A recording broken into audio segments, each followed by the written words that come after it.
Life can be amazing. If you're like me, you've probably had times when everything seemed to be clicking, falling in place. And then it hits you, unexpectedly and seemingly out of nowhere. Disappointment, setbacks, loss. A couple of years ago, quite unexpectedly, after more than 20 years working for my company, I lost my job. That loss led to some challenging times for me and my family.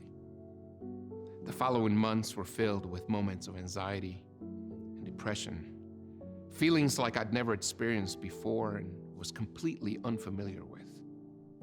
It absolutely turned my world upside down. Recently, many of us have experienced losses of all kinds. Lost dreams, relationships, income, and maybe even the loss of a loved one. There's this moment in the life of Jesus where he experiences tremendous loss. He had been out of town when his good friend Lazarus died. When he arrived back in town, Lazarus' sister Mary runs up to Jesus, and oh boy, was she not happy. I can imagine her poking Jesus in the chest, arms going everywhere, screaming, saying, "If you had been here, this would not have happened. If you had been here, healing would have taken place. The interview would have gone well.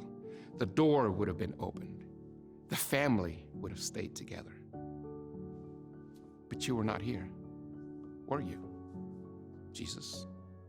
And as if he knows there are no words, no cliches, prayers, solutions, or excuses that he can possibly give someone who experienced tremendous loss that will bring the answers they're looking for. So in that moment, when perhaps you don't feel the presence of God, when you don't seem to hear his voice, maybe, just maybe, it's because he's standing by your side, weeping with you. Jesus doesn't minimize Mary's suffering. Actually, he validates it. He teaches her that it's okay not to be okay. Here's some practical tips that might help you. Don't minimize your loss. Name it. Let's face it, we don't like loss, so the natural reaction for many of us is to try and ignore our pain. And so we end up pretending that it didn't happen, if only to make ourselves feel better. However, one of the best things that we can do is to acknowledge it without minimizing it. Move on with your loss. Realize loss is part of your journey now.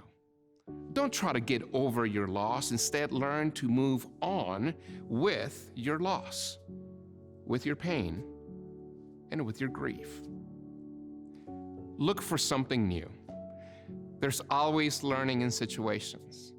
Look for those new opportunities that sometimes only loss brings. And finally, make it a gift.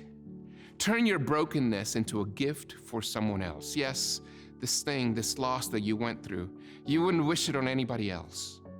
Allow your pain to be a healing agent for others. You know, King David knew a thing or two about pain.